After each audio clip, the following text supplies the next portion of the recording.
This is Crenshaw, Briggs, and VT. We want the touchdown, we not trying to go for 3. And it's best if you get up out the street, cause them bulls out the pen and they bout to stampede.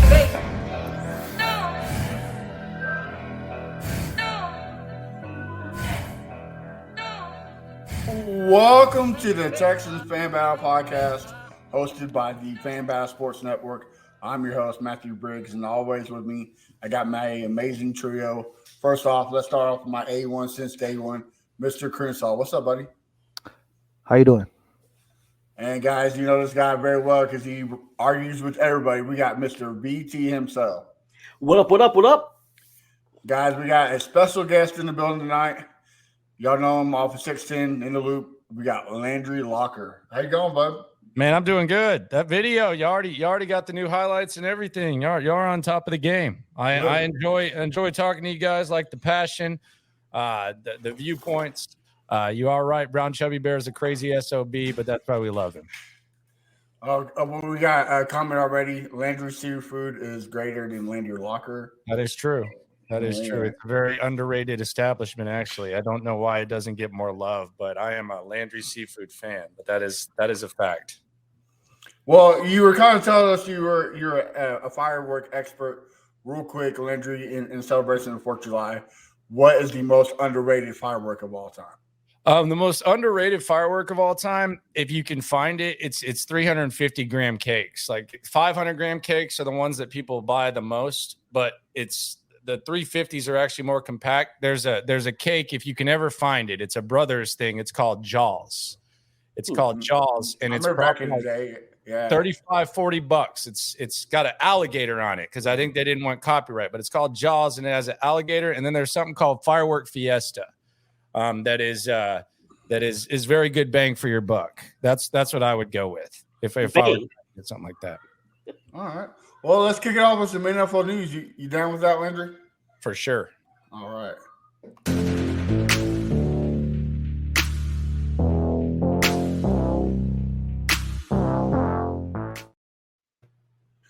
Well, latest news, ESPN is cutting everybody and your mama. Everybody's getting fired. They're getting the pink slips.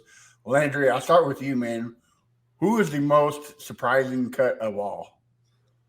I don't know that I was surprised by any of them. I think they had to make some decisions. I will say I know someone who's gotten let go by ESPN. Those people are still going to get their full contract. So it's not like one of us getting fired. The ESPN, like those people are still going to get their contracts. I guess you could say Susie Colbert, but yeah.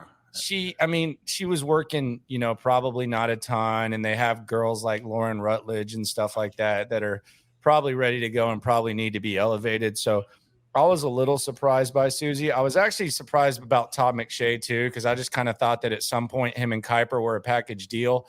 I do know that Todd McShay had gone through some things, and I guess they kind of, I know they were real supportive of it, but if you kind of have a situation where you allow your employer, your network to kind of see what it's like without you, and you have guys like Jordan Reed that I think does a really good job of covering the draft, and you have some of the guys coming up, I think it kind of goes there. But I guess I was surprised by McShay, but really, other than that, I didn't really lose. Van Gundy was weird too, but from an NFL perspective, I would say McShay.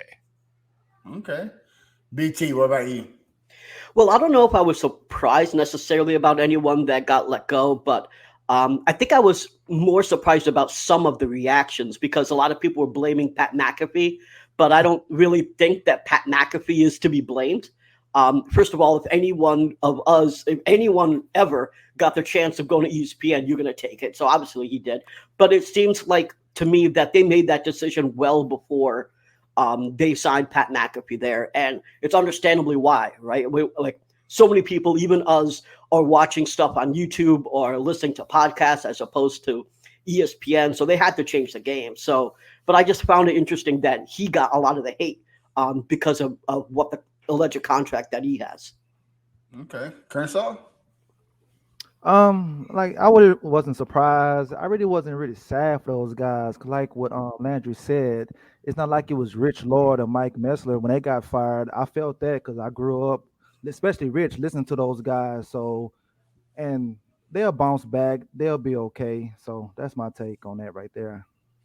Yeah, I gotta agree with you, Landry. The Ben Gundy was kind of like shocking a little bit because he just killed the NBA Finals. Like he did a fantastic job with Mark Jackson, and then all of Yeah. a sudden he was like, "Whoa, all right, they're not kidding." So yeah, it's Yeah. crazy.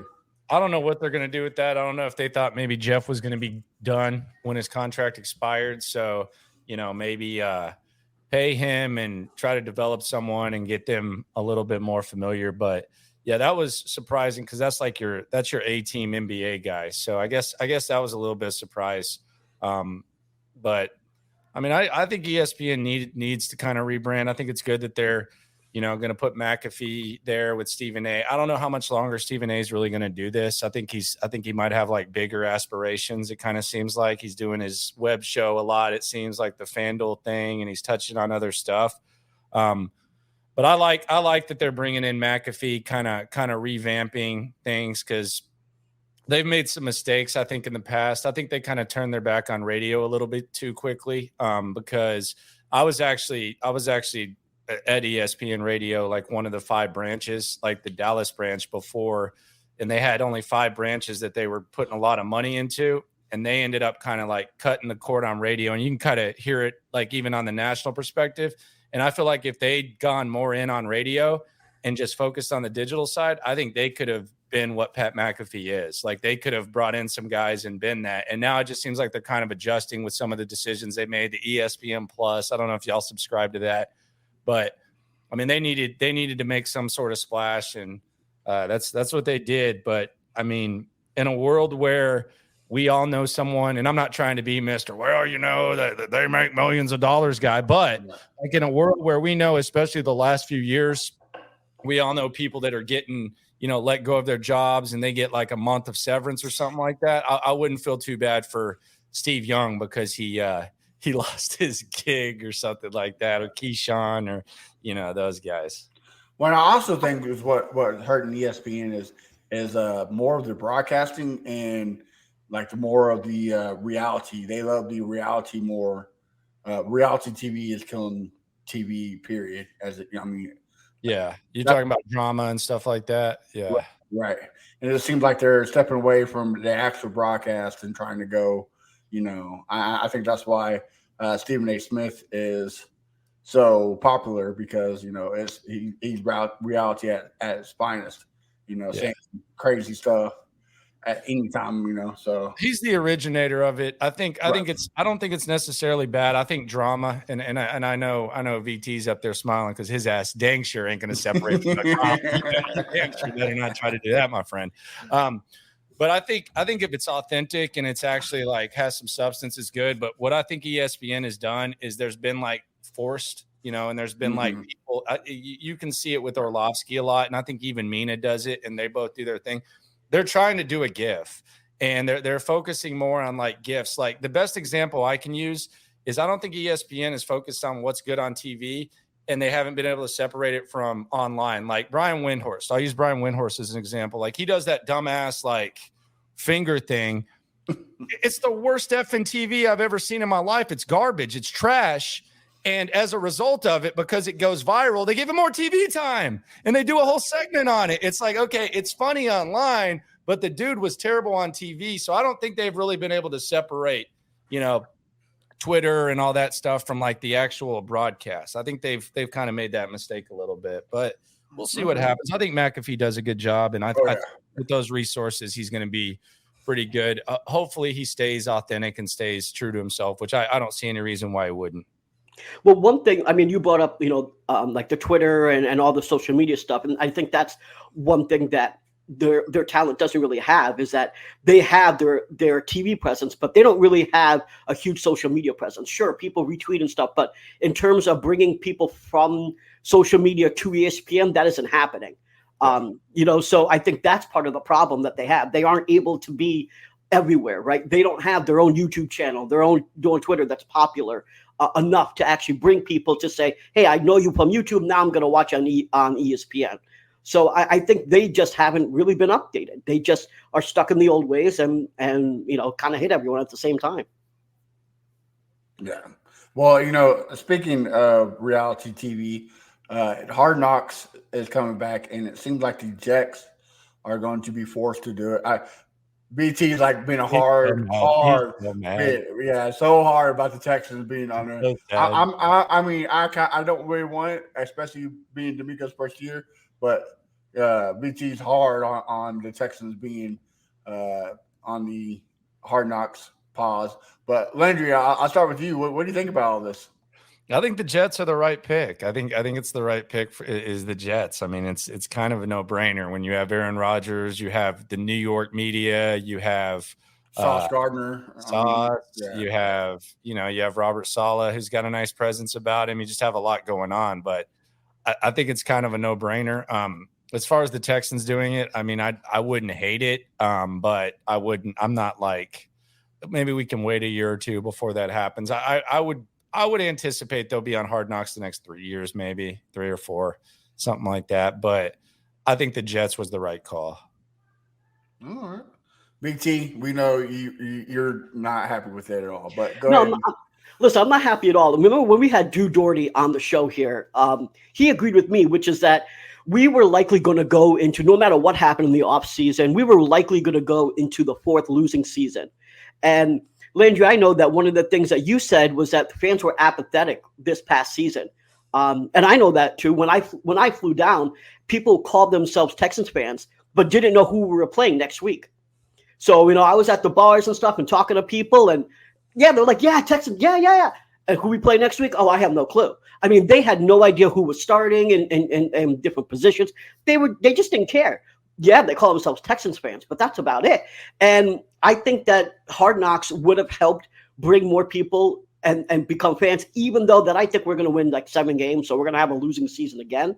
But I think that, the Lions, they haven't been good for a long time. Yeah, they have a good coach now and stuff like that. But I think one of the reasons why their fans stuck with them is because they had national attention. They were getting talked about nearly every day because of Hard Knocks.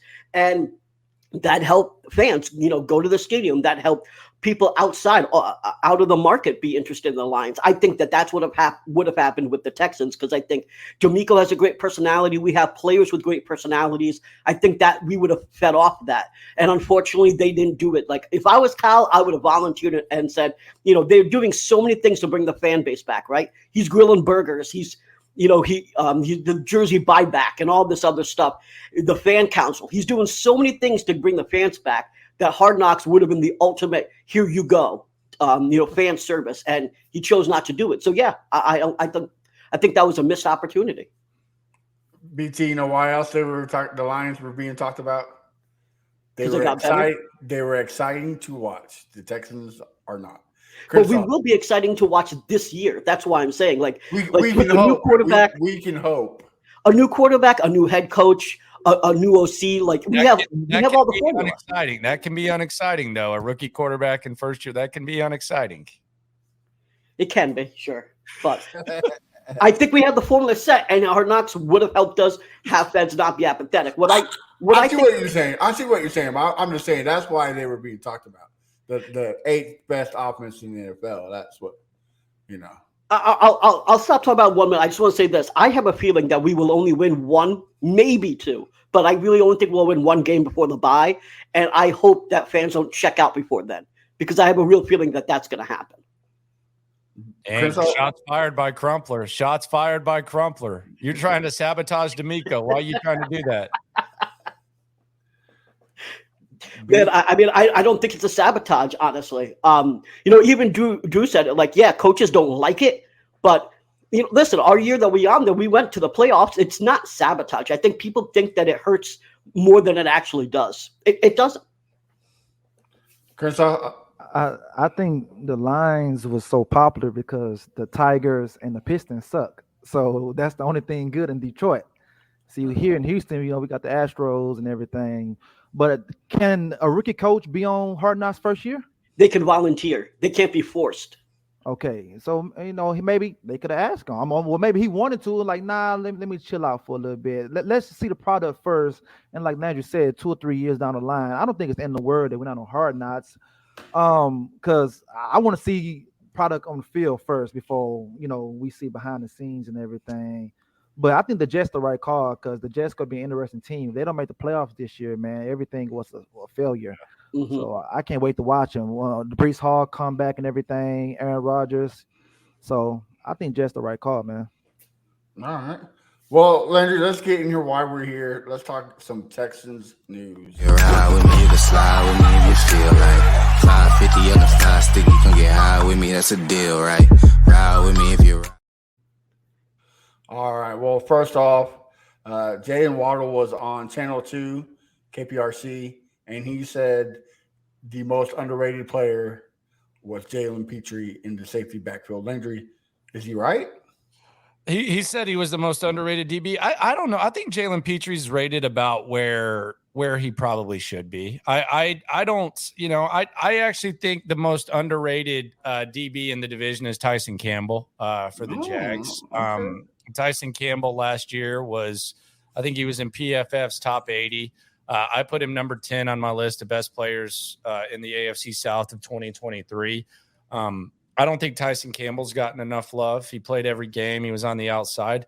Jalen missed a lot of tackles last year. And I'm not saying it was his fault or anything I'm not saying it was all his fault. I mean, obviously when you're that soft up front, that's a problem. He also had 5 interceptions. So I think there's expectations for him. I just don't think that Petrie, I wouldn't consider him underrated at this point. You need more body of work, right? I mean, you got to see yeah, and I think people know that he's got a lot of talent. D'Amico raves about him, and it seems like the league has some respect for him. So I wouldn't call him underrated at this point. I would say he's good, and I would say he has a lot of potential. But I feel like people know that. I don't think very many people talk about Tyson Campbell.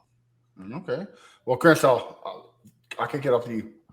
I think that was just Jalen showing Houston some love. He from the H, and I think he was just showing some love. I don't think Petrie's underrated. Who I think is underrated, I can't pronounce his last name. I think his first name is Armani. He played for the Lions, but I think he with the Giants now. You guys know that guy? He's a DB. Armani.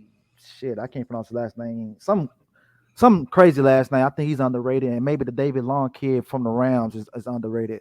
But Petrie, nah, man, the people know who he is. So I think he was just sticking up for the Texans, and he was on a Texans show. I mean, local show as well. So they're just for the fans to talk about. All right, BT, we know you're a Petrie man, so go ahead and tell us. Yes, I am a Petrie man, and yeah, I think he's completely underrated. Listen, I know he missed 36 tackles, but as you were saying, Landry, it wasn't necessarily all his fault. We had really no pass rush to speak of. Who was keeping those stats? Did he get to keep his own stats, keep his own score? 36 tackles? He had to. He missed more than 36 tackles last year, though. I don't know. No, he missed 36. So he's missed 36. He had 147. But the problem is we had 2 DBs be the lead tackle. So anytime on a team, your DBs are the lead tacklers, you've got a problem with your front 7. That isn't on Petrie. Secondly, they played him wrong. They played him at strong safety first before he was free safety. All his real stats came from after they moved him, right? Besides the Bears game, almost all his stats really were after they moved him. So they played him wrong, right? They played Stingley wrong and they played Petrie wrong. So, if you talk about like why he had those 36 missed tackles, it's not on him. It was on coaching and it was on bad roster construction. Why do I think he's underrated? Because there hasn't been a rookie that has performed like him that had either 125 tackles and 5 interceptions since 2000. So this guy has been the first in 2 decades to actually accomplish that. I think the only reason he doesn't get his love is because we're on the Houston Texans. He's on the Houston Texans. I think he should have been at least a Pro Bowler last year. Oh, wow. And I think that he should be an All-Pro this year. I'm very high on Petrie. I think that's probably Nick Caserio's best draft pick so far that he's made. And so I think that he's going to have a great season this year with the better pass rush, better coaching. I think that the only reason if he doesn't make an All-Pro, honestly, it's either because of injury, God forbid, or that, we don't have a good season and, we have 5 wins or something. And the Pro Bowl, All-Pro, it's a popularity contest. And if you're not winning games, then you're not, and especially if you have no primetime games, no one's going to really care about you. And so I think that he's actually not getting what he deserves because he's on the Texans, not because of his inability or anything like that. I got to kind of agree with Landry a little bit. I don't think he's underrated quite as yet because there's no really body of work, right? Like, I mean, it's his rookie year. So you can't really base off anything off except for 1 year. So you have to give a couple more years to see if he's underrated or overrated. I just think it's hard for a rookie to either be overrated, underrated. Yeah. You got to let the man cook. So, and I could see him being a Pro Bowler for sure. I don't know too many people that are really sleeping on him, especially here. I mean, we are very high on him, Petrie. But I'm intrigued to see what he does. I maybe if he has a good enough season, VT will actually let his jersey get in like the full. I didn't know what that was. I thought that was a Joe Webb jersey or something like that. I can't really tell. I know. How you gonna have Nico Collins in the middle, man? Come on now, man. Yeah, you got to put Petrie in the middle. Especially, it's not even Nico's like game night. We got to switch those out. I'll play it around with it. Well, let's keep on the same subject of underrated. Landry, on YouTube and social media, us three, we made a list of who we thought was the most underrated player of all time. Mine, of course, was the great Owen Daniels. Crenshaw's was Dominic Davis or Dominic Williams, which one you want to call him. And BT's, of course, was Matt Schaub. So, Landry, who do you think picked it right? And who's your most underrated Texan player? My most underrated would be Arian, and I know that sounds crazy. I don't think we truly look at Arian like nationally and realize that 3-year stretch that he had, it's Priest Holmes like, and Priest Holmes is in the Chiefs Ring of Honor. And if you look at Arian, you look at that 3-year stretch, you get the stats, and then you even have it's not a complete fall off after the 3 years with the injuries. I actually think Arian Foster is underrated because he's the one player outside of J.J. Watt and maybe Andre in specific years, although it's a much more competitive position, but where for an extended period of time, you could argue that guy's the best player at his position. Like Arian Foster, you can make a case for 3 years. That guy's the best running back in the NFL. And I don't think enough people outside of Houston really completely, grasp that or understand that. So I would say Arian would be my guy just because I don't think he gets his proper due. I also think Will Fuller, when he was, and I know this sounds stupid because he completely fell off and he always got hurt, but when Deshaun was starting off, like and Fuller came back and Will Fuller was out there with Deshaun and Nuke Hopkins, he was a fool with it. Like if you look at just Will Fuller with Deshaun Watson was an absolute full with it. And it's amazing what's kind of happened to Will. I know a lot of it is injuries, but I thought Will was incredibly underrated. All right. Well, out of us three, who do you think got the closest to it? I know it's opinion, but it's definitely not Schaub because VP overrates him. I think Dominic was good for sure. So I would probably say Crenshaw with Dominic just because I think Owen gets his flowers. I think we know that Owen is the greatest Texans tight end of all time. But yeah, Dominic was good for that stretch before what happened to running backs happened to him. So here's another question before I kick it off to BT and Crenshaw. Me and BT kind of had a text there. Do you think Owen Daniels ever makes the Ring of Honor, say 10, 15 years down the road? No, I don't think so. I think, we had Hannah and Cal on, and I asked Hannah, what are we going to do here? And I think they're going to make it more exclusive. I think it's going to get a little bit, more difficult for people to get in. You have two probable Hall of Famers up there right now, and I think they're going to be, they're not going to judge everyone just based on, how you did for the Texans. I think they're going to try to get all-time greats, and until they start winning, I don't think they're really going to do that. So I don't think they're in any hurry. I think the next person to get in will be maybe Vandermeer when he retires. Like they'll have like a microphone or something, just because he's been the voice since day one. And then I don't know. You don't think Foster makes it? I don't know. I know he's in good standing. I do think the best case I can make for Arian Foster is that if Priest Holmes is in the Chiefs Ring of Honor and the Chiefs have a long history and they've had a lot of success, if you put that up there, I think you can make a case for Arian. The problem they're going to have is like if you put Jonathan Joseph up there, then that just opens up a lot of debate. And I like J. Joe, but I think they're going to be more exclusive, at least based on what she said, and they want more winning to be able to put some people up there. Okay. All right, well, VT, what about you? Well, obviously, I think I was right with Matt Schaub, and the reason why I think he's underrated is because if he didn't get hurt, I do believe we were on our way to get a ring or at least a Super Bowl appearance. I think that Liz Frank really just was a downward spiral to his career. Matt did correct me. It wasn't 2 quarterbacks. It was 3 quarterbacks that hit 527 in a game. So, there's only 3 quarterbacks that have done it. One of them was Matt Schaub. I do think he's underrated. I think a lot of people. It was overtime, though. I mean, it doesn't matter. I mean, there's only 3 quarterbacks that have done it. So I think a lot of people just associate him with pick sixes, and they don't really remember the rest of the stuff. I mean, the bottom line is injury. They remember it. Listen, I'm talking to a bunch of Texans fans, and they do not like him. And I'm telling you, I think that they like him. They like him. He just wore out a little bit. There ain't no Texans fan that doesn't like Matt Schaub. Oh my God, there's a lot. There's a ton of Texans fans that hate his guts. Okay, but they were living in the moment. When you take a step back, you can realize that Schaub was a good quarterback.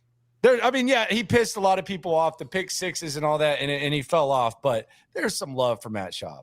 You saying he's better than Deshaun, I think, is a little bit silly, though. No, I think you need to get out of your feelings and admit that Deshaun was better than Matt Schaub. Deshaun was a victim of a bad system. Schaub was a beneficiary of a great system. Deshaun did not have Andre Johnson, although he did have Nuke, which you can have the discussion there. He did not have Arian Foster. Deshaun is better than Matt Schaub. You got it. You got to look in the mirror and just say to yourself, I want you to have a peace of mind to just say to yourself, just say Deshaun is better than Matt Schaub. And if Deshaun had switched with Matt Schaub, there wouldn't be any if. They would have definitely won a Super Bowl, maybe 2 or 3. I will never say that. First of all, he didn't have the longevity. We can't say that he's a better quarterback just if you look at the numbers. He had like 10,000 less yards than Schaub. How can he be the better quarterback when the numbers don't show it? If he had the wins or something, then maybe, yeah, you could make the argument that even though he didn't have the longevity, he had the wins. But he didn't have the wins.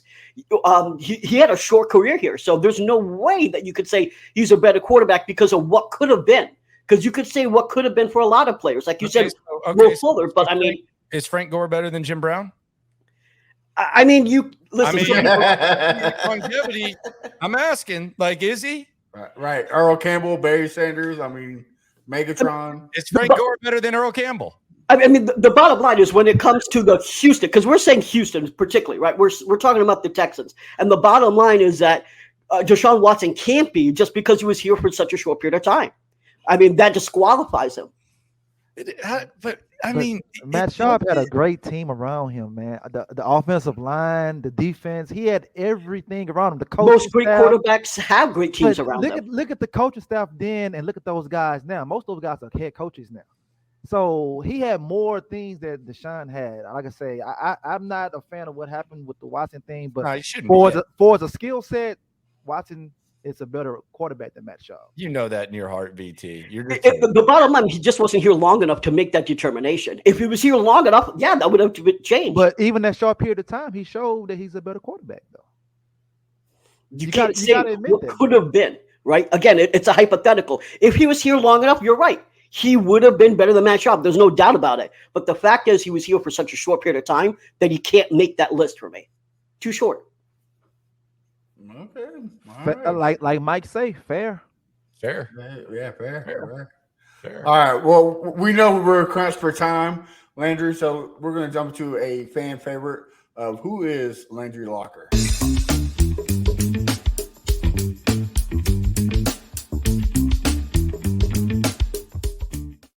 Uh-oh. Okay. All right. Are you ready? Let's eat. All right, man. BT, I'll let you kick it off. All right. I got to know how your love of 90 Day Fiance and all these reality TV shows started. Because I just- know the ways that I watched those for a period of time, but your answer when I asked you like how, I need to know the whole full story. I've How did just this start? always liked reality TV. I don't know why. I did. My parents got divorced, and I did live with my mom and sister for like a little bit of time. But even then, I like the shows more than them. Like I like the shows more than my wife. Like you can't make me go watch a Marvel comic movie. And I used to collect that stuff in 5th grade. But if you give me like sports and raunchy ass reality TV, I'll watch it. I don't know why. I'm not proud of it, but it is what it is. I just enjoy it. I just enjoy it. It's unrealistic yet somewhat realistic. I like watching everybody else's problems. I just enjoy it.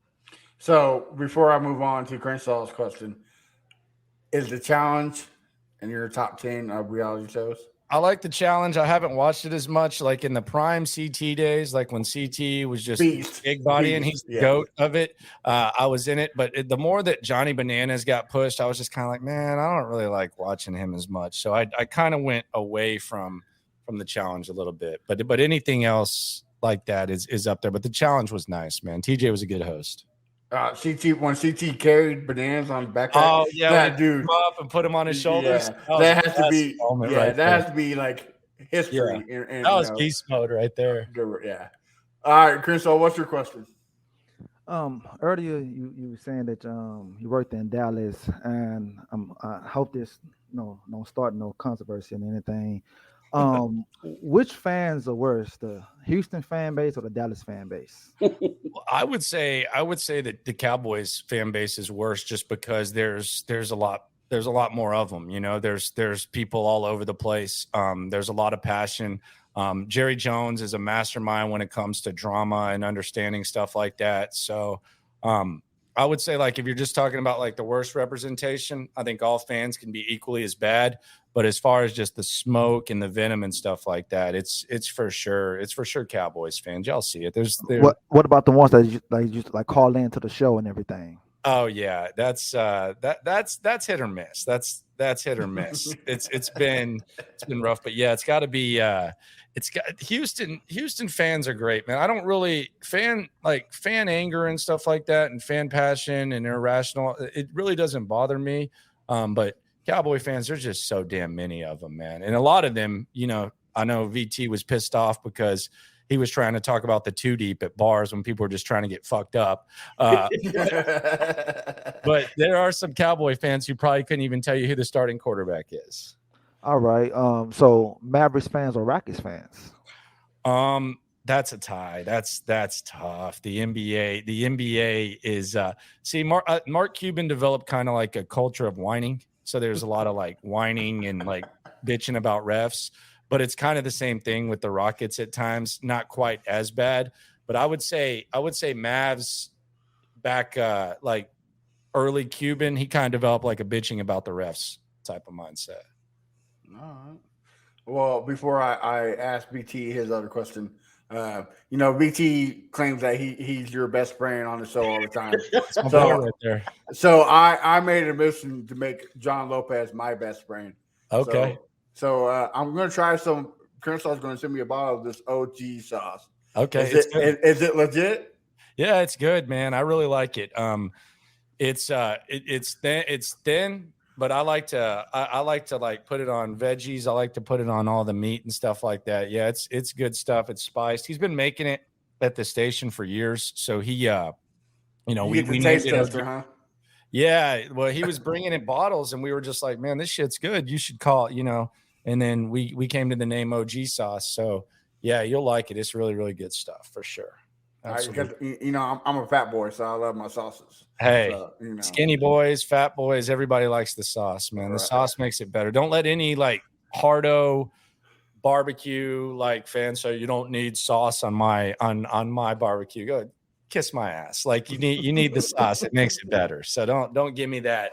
You don't need sauce with my barbecue. Yeah, you do. It makes it better. All right, VT, you have another one for Landry? Yeah. So on your show today, B. Scott was saying that before he didn't really care too much about what certain fans were texting him on the text line and stuff. And I want to know what things do people text in that pisses you the most? Like that's constant that you get all the time when you do your show? See, I don't like, it doesn't bother me as much. Like it's you got to have, thick skin when it comes to that. But I mean, they'll say anything, man. Like there's all, I mean, you name it, we're getting it. And you don't bring it up. Some people will make the mistake of just bringing up, if someone says, Landry's a pussy and whatever, like you just don't bring that to the air because other people don't know about that, or, like some of the other stuff, but anything you can imagine them saying, they'll say on there. It can be fiery, it can be passionate. I guess the thing that would like disappoint, like would like annoy me the most, and I'll go back and forth on the text every once in a while, but not like, just, talking or whatever, is if they say something you didn't say. That's really the problem I have. Like you can disagree with what I say, but just don't say that I said something that I didn't say. Like I think the other day someone said something, I didn't even reply to this one, but it was like, before the draft, you were a Bryce Young guy, and now all of a sudden you're saying CJ Stroud is a franchise quarterback. And it's like, I've never said I think CJ Stroud is a franchise quarterback. I've said I like his charisma. I've said we'll see what happens with Slowick. I've said that he's easy to root for. I've never said that. Like, so I think that I think y'all can all relate to that. That like even with what y'all do, and y'all don't have to deal with like 4 hours of people, giving their opinion. In a bigger base, right? Yeah. Yeah, but like even like as long as you're just not saying something that I didn't say, it's kind of that's where it gets really weird for me. So I didn't see Brandon Scott on the show. I saw Sway Scott on the show. Yeah, that's right. Yeah. I don't know where that came from. He just put that on in the middle of the segment. I don't know what my man was doing. He said he's getting insecure about the locks. He doesn't like where the I guess Crenshaw, you can relate to this. None of us can relate to this. Yeah, yeah, you definitely can't, Matt. But yeah, like he's saying he's just not feeling the hair right now, so he just put it. He decided he wanted to cover it up a little bit. It's hot. That's what it is. I couldn't imagine having that much hair in this heat. Right, exactly. Crenshaw, you got another question for Landry, or are you good? Oh no, I'm pretty good, man. Recom Tech. All right. Well, I got one before we let you go, Landry. You've been a friend of the show. We're passionate. What advice would you give us guys to make this the best of best? Just keep doing y'all's thing. Don't be afraid to highlight y'all's opinions. I tell this to VT all the time. Sometimes I see the videos and it's the guest, which is good.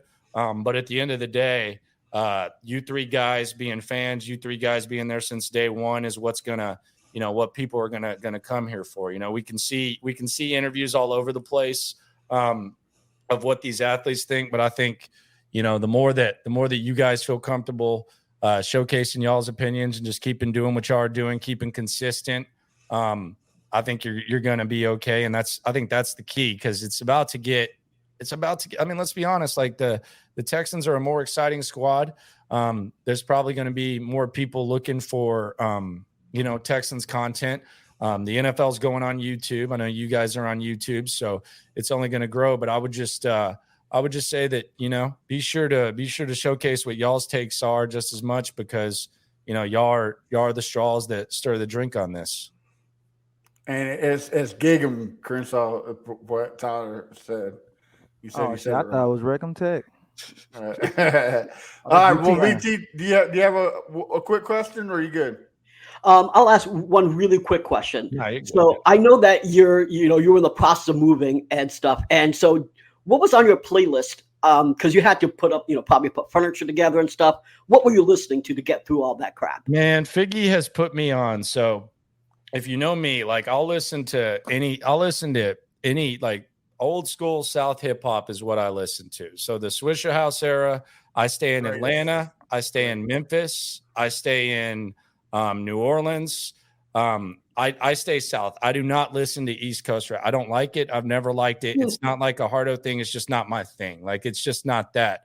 So Figgy has put me on Finesse 2 times. And that's all I've been listening to now. Like, if you're working out or whatever, it's just kind of like He sounds he's kind of like a mix of Gucci and Young Dolph, and he's like, but that's all I've been listening to now is Finesse 2 Times, and I'll mix in some Webby every once in a while. I saw he was in Houston the other day looking like a fat dope fiend. But yeah, I'll mix that in. But I've been on the Finesse 2 Times kick really, really hard since Figgy put me on it. Hey, he was just enjoying some Trill Burger, all right, Landry. You know, Man, he was enjoying something. I don't know. He was living his best life, man. The fact that he did not just like completely like, and I like Savage Life 1 through 3. I'm probably getting a little too in the sticks here, but Savage Life 1 is like one of my 5 all-time favorite albums. And it's just a damn shame, him and Boosie. And now I think Boosie's going to jail. So there you go. All right. It might be karma too, by the way, for all that talking about Gunna snitching. Now it's like, yeah, it might be some karma there, and we'll see how he handles this situation. I was talking about Gunna and T.I. snitching, and then all of a sudden, boom. Yeah, this is the test for him, right? I like it. Yeah. You know, let's see what you got. All right. Well, Landry, man, it's always a pleasure having you on. Like I said, you're one of the show's great friends. So why don't you tell the listeners where we can find you and what you got cooking?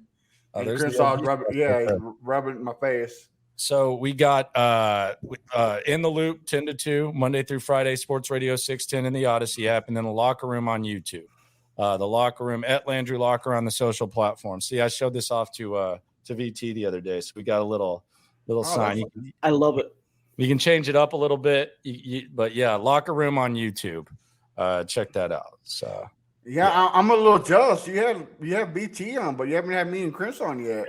We're a little. Yeah, we need to get you. We need to get you guys on. It was actually kind of off the go. What did you do? What kind of shit did you start? It was about the Hannah. Wasn't it about the Hannah talk? No, he did something. What did you do? It was me trolling Browns fans with the video. Yes, the Browns fans. Yes, but we'll definitely have to do it for sure. You never know what BT does. BT always got somebody. When do you sleep, brother? I don't.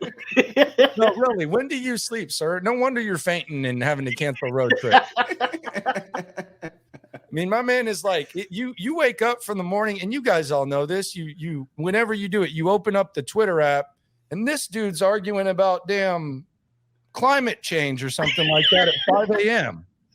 Whatever the hell he decides he's going to argue about. The first thing I see in my feed is it's 5:46 a.m. and VT's arguing about, I don't know, road pavements or something like that. You never know.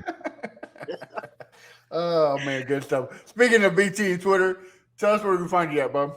At Landry Locker on Twitter, and then I just signed up for that other thing, whatever that is. That Spill whatever. What's it called? What's the new Blue Social? No, there's a new one that just came out today. Still Threads. Oh, Threads. Yeah, so Threads is like connected to Instagram. It's a new thing. It's actually kind of popping right now. I think Zuckerberg started it or something. So yeah, Threads. At Landry Locker on everything though. All right. Well, VT, we're you guys, man. Yeah, thank you for coming on. We appreciate it. Camp? Are we gonna see any of y'all at camp, or is that? Yeah, I should be at camp. I don't know which day, but I'm gonna be there. Okay. Maybe the Saturday at 6 o'clock, man. Because 9 o'clock in the morning, I might faint out there, man. Hey, for VT, huh? They got the water. You'll be good, man. It's the heat, baby. But yeah, I appreciate y'all, man. I'm gonna go to Home Depot. I gotta pick out some curtains. So the exciting process is coming through. Got to get there before they close at 10. So yeah, hey, that light back there remind me of back in the day in my old room when I used to do my thing. Oh, okay. Hey, now you're man. That's too much between between you doing that and VT doing whatever the hell he's doing late night. There's some late night activities going on here. You can find us on OnlyFans. You know what I mean? All right. I can't. Someone can, maybe not me. All right, thank you for coming on, man. Appreciate y'all. Thanks, man. Appreciate it. Peace. And BT, tell us where we can find you on social media and what you got cooking. Yeah, you can find me on Twitter at Brown Chubby Bear. You can find me. Also, me and Leo do this after hours, and it's not an OnlyFans thing that we either do a recorded space or we do a Zoom. We didn't do it last week because of some schedule conflicts, but we should be doing it tomorrow. So check me out at Brown Chubby Bear and check Leo out at Leo is Forgiven. We record the podcast and put it on the same audio podcast channel that you find Texas Fan Battle on. So check that out. Yes, sir. It's good stuff, guys. So definitely check it out. Crenshaw, what about you? Yeah, you can find me at Fifth Ward Crenshaw everywhere, and go Texans. And you can find me at A1 Day One Texans. You can find me and MBT both on the Fan Battle Sports Network, where we write some good articles.